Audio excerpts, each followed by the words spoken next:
Bismillahirrahmanirrahim. Assalamualaikum warahmatullahi wabarakatuh. Pimpinan dan seluruh anggota yang saya hormati dan mitra kita dari Kementerian Pendidikan. Terima kasih. Sebelumnya kami dari Panja ini melalui pimpinan telah mengundang para pemangku pendidikan, para profesor, para pakar, praktisi pendidikan, banyak sekali. Mungkin sekitar 30-an lebih. Semuanya memberikan bahan-bahan untuk kita. Nah, nanti sebagian bahan akan saya paparkan. Bagaimana supaya pendidikan kita ini bisa jadi yang terbaik. Pada masa kita ini hendaknya muncullah pendidikan yang terbaik. Nah, boleh paparan ya, lanjut. Nah, ini paparan disampaikan kepada kita ini pada tanggal 21 April. April dipaparkan di sini. Nah, ini bahan dari mereka. Tidak ada yang salah dengan ganti kurikulum. Sekedar petanda ketidakwarasan saja. Itu disampaikan mereka pada kita, pada kami. Lanjut. Di paparan yang disampaikan, ketidakwarasan adalah melakukan hal yang sama dengan berulang-ulang, tapi mengharapkan hasil yang berbeda.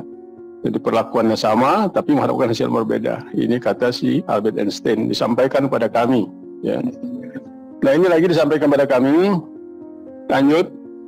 Mutu pendidikan tidak ada peningkatan selama puluhan tahun disebabkan karena komplasensi masyarakat dan program pemerintah bidang pendidikan yang itu saja.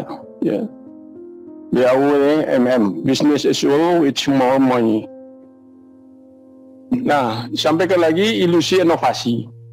Ya, sekolah dulu sekolah inti SBY, sekarang sekolah penggerak.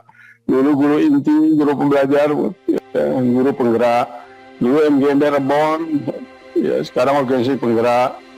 Dulu untuk siswa, bantuan siswa miskin BSM, sekarang Kartu Indonesia Pintar. Kemudian ujian negara Planas, ujian nasional, sekarang akses nasional. Ya, bidik misi, rangkup kuliah, ya, kasih macam lah, kurma. Dan sekarang ada lagi SIP lah. Ya.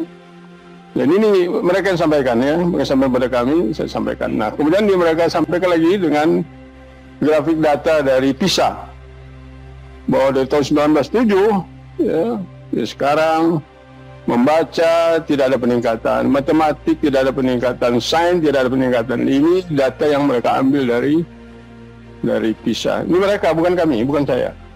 Nah, dan pendidikan saat ini lanjut. Nah, porsinya ilmu pengetahuan terus menerus dari SD, SMP, SMA sampai poin tinggi, dan pendidikan karakter itu sama saja dari SD sampai, jadi sedikit sekali. Nah, kita lihat bahwa beda dengan sekolah-sekolah, terutama di Jepang. Saya katakan sama saudara Menteri, pernah dikaji oleh seorang doktor, ya, pendidikan anak kelas 4 SD kita setara dengan kelas 6 SD di Jepang. Kelas 4 SD di Indonesia, kelas 6 SD di Jepang. Saking tingginya pelajaran-pelajaran di Indonesia. Nah, tapi dari sini karakter mereka sudah di atas, kita masih di bawah. Ya, saya katakan Menteri, coba lihat nanti anak Jepang, anak-anak TK tolong buang tisu. Ya, pura-pura buang tisu dekat, pasti ada anak itu akan ambil buang ke tong sampah tisu itu. Di kita sini dari mobil mewah masih ada keluar kulit rambutan, ya, kulit kacang.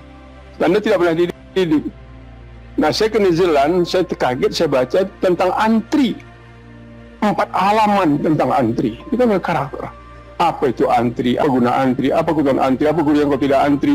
4 halaman kita tidak pernah dipelajari. Jadi pendidikan karakter inilah yang didulukan di negara-negara yang punya karakter. Nah, sebaiknya saya usulkan, ini pendapat saya usulkan, beginilah hendaknya. Kita mulai karakter dulu. Di SD-nya benar karakter, ya. Pengetahuannya sedikit saja dulu, nanti makin tinggi maka makin. Inilah kita harapkan outputnya berilmu dan berkarakter. Berilmu dan berkarakter. Kita korupsi nggak pernah dipelajarkan di sekolah kita. Jadi orang nggak tahu korupsi.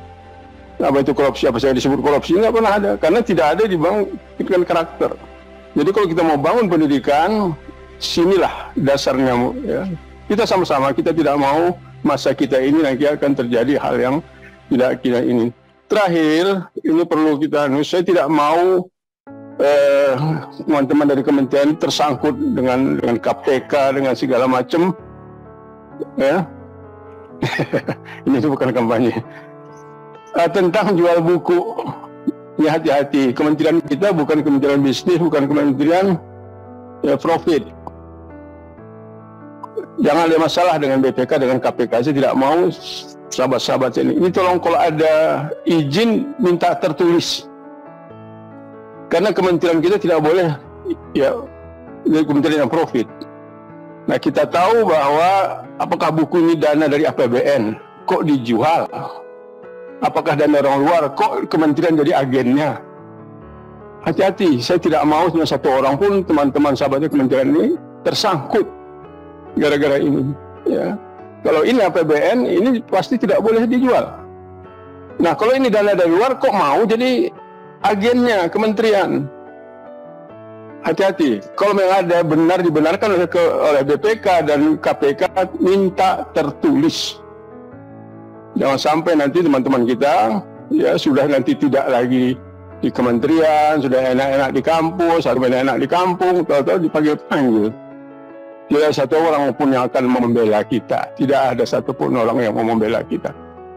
Maka hancurlah kita ya gara-gara kebijakan kita masa lalu. Jadi ini bukan saya sebagai sahabat-sahabat, sebagai mitra, ya hendaknya kita selamat di sini dan selamat di akhirat seperti ini. Takuti Pak Ferdi tadi. Ya, terima kasih. Mohon maaf. Assalamualaikum warahmatullahi wabarakatuh.